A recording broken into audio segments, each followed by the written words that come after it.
Olá pessoal, sejam muito bem-vindos e muito bem-vindas a mais uma aula de Biologia comigo, professor Gabriel.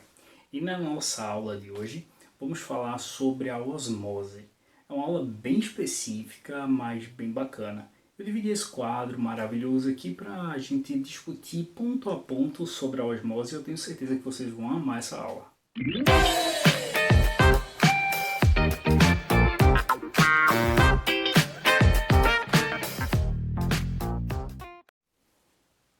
A princípio, eu preciso que vocês compreendam que a osmose é um tipo de transporte passivo, ou seja, um tipo de transporte através da membrana, transporte de substâncias através da membrana, que ocorre sem que haja o gasto de energia, beleza? Lembrem-se disso, não há gasto de energia biológica para ocorrer a osmose. Nós já analisamos dois tipos de transporte passivo que funcionam do mesmo modo como a osmose. Foram eles difusão simples e difusão facilitada. Mas tem um porém. Algo difere de fusões de osmose. E o que é esse algo? Esse algo nada mais é do que a substância que é transportada. Enquanto as difusões simples e facilitada transportam solutos, a nossa querida osmose transporta solventes. Isso mesmo, transporta um solvente através da membrana. E que solvente geralmente é esse? A água. Então vocês vão ver que todos os exemplos de osmose que vocês vão observar em livros, na internet, nas videoaulas, geralmente envolvem sim a membrana plasmática, mas serão sempre com o solvente água, o solvente universal. E neste ponto eu gostaria de mencionar exatamente a nossa definição, beleza? Passagem do solvente do meio hipotônico para o meio hipertônico. E mais uma vez eu suplico, minha gente, se vocês não pegaram os conceitos base para vir a essa aula de hoje, eu sugiro que para o vídeo volta lá na aula que nós falamos sobre os princípios fundamentais do transporte através de membrana. Compreenda bem e depois vem aqui para a gente continuar a nossa conversa, beleza? Mas, caso você já tenha feito isso, então eu gostaria de enfatizar alguns terminhos aqui. O primeiro deles, claro, solvente. O solvente nós já definimos que vamos conversar sobre a água. Mas o que é meio hipotônico e meio hipertônico? O meio hipotônico é um meio que apresenta uma baixa concentração de sais, né, ou de um soluto. Né, eu vou falar soluto porque é o mais correto. Sais porque a gente vai trabalhar no meio que é hipotônico ou hipertônico em relação ao sal, beleza? Mas o meio hipotônico é aquele que apresenta baixa concentração de um dado soluto quando comparado à célula, tá? Então ele tem uma quantidade X de soluto e a dissolvente é muito grande, então ele tem uma baixa quantidade de soluto para um grande volume de solvente. Já o meio hipertônico é o contrário. É um meio que apresenta grande quantidade de soluto para um baixo volume de solvente. Exemplo, olha esses dois meios aqui. Imagine que eu estou analisando um recipiente que apresenta uma membrana semipermeável, beleza? Então apresenta-se uma membrana semipermeável aqui e essa membrana semipermeável separa uma solução hipotônica de uma solução hipertônica. A solução hipotônica vocês percebem que apresenta um grande volume de solvente para uma baixa quantidade de soluto. Então a concentração é baixa de soluto. Então eu posso dizer que aqui eu tenho uma baixa concentração. E aqui, neste lado, eu tenho uma alta concentração. Por quê? Porque eu tenho muito soluto para um volume de solvente equivalente ao outro meio.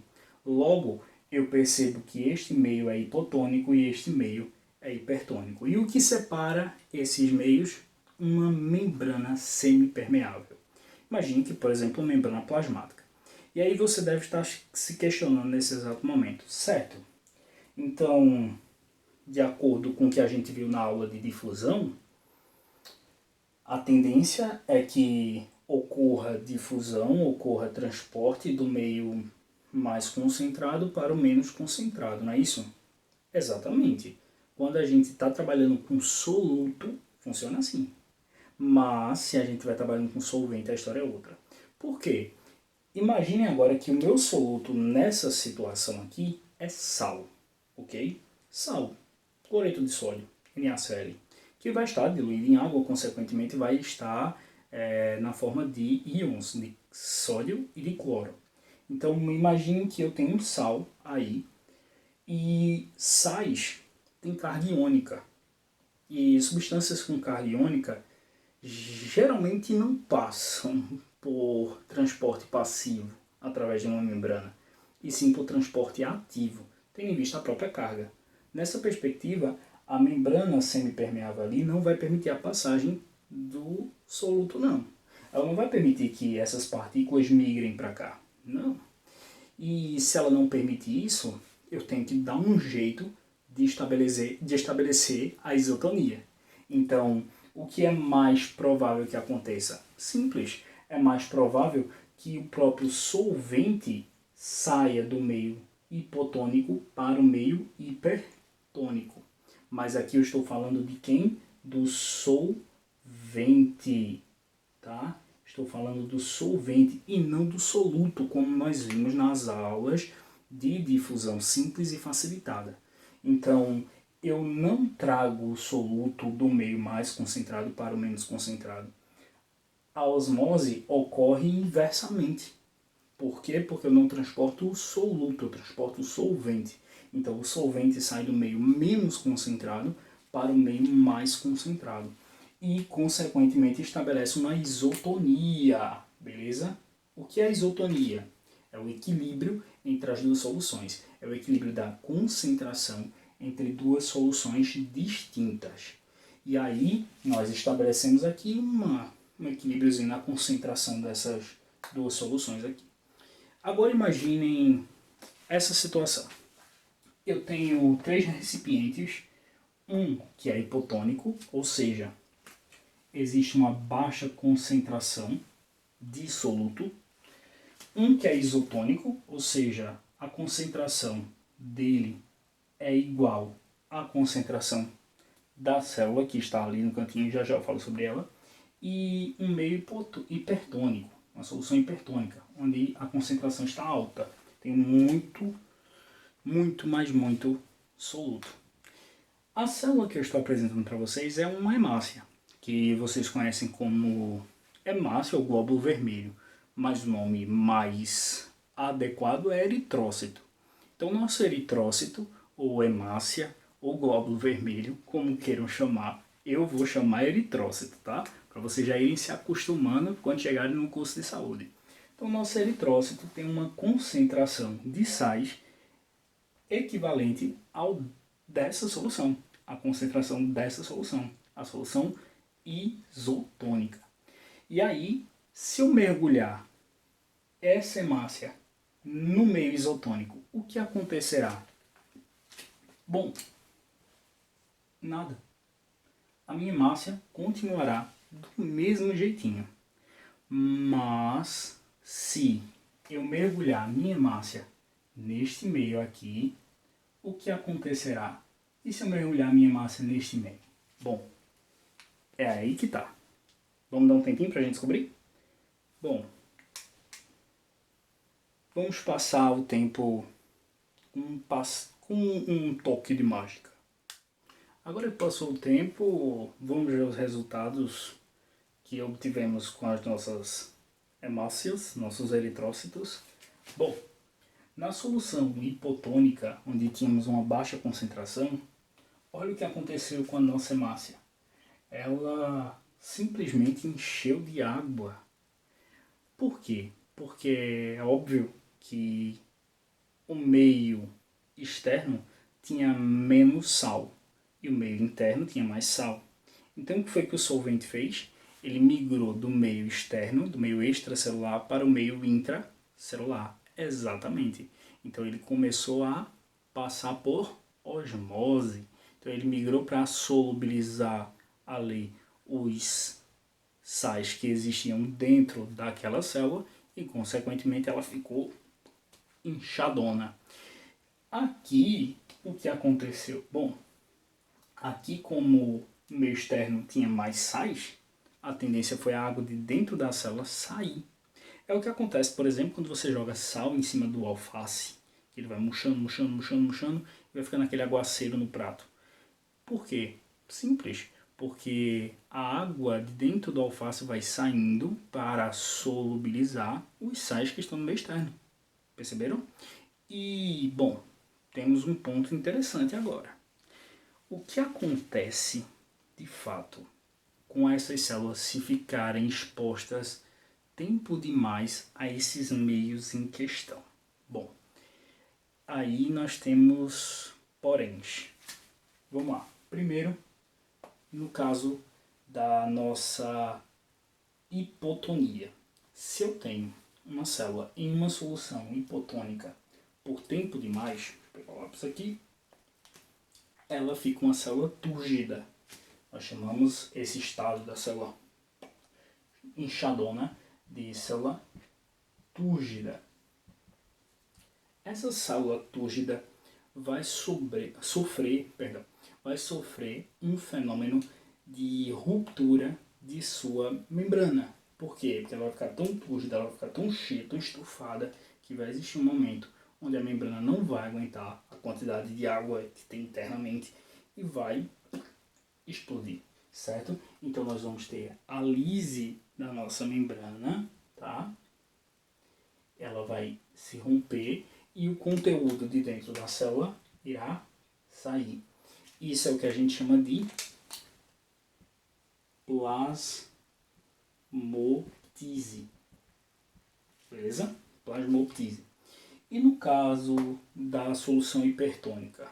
Bom, o que vai acontecer é que com o passar do tempo, essa célula aqui vai também romper a sua membrana e vai sofrer o quê? A plasmólise. Ou seja, a lise, ou seja, a ruptura da membrana plasmática. E, consequentemente, alguns chamam isso aqui de crenação. Beleza? Bom, por fim, só para a gente encerrar o contexto de osmose, eu gostaria de mencionar para vocês uma diferença que ocorre entre as células animais e as células vegetais. Beleza? Que diferença é essa?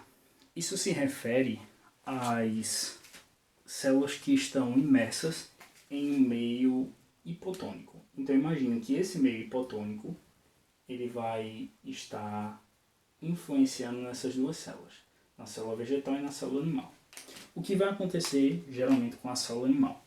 Ela tem uma concentração alta, uma concentração alta de sais em seu interior e baixa de sais em seu exterior. A tendência é a água sair, beleza?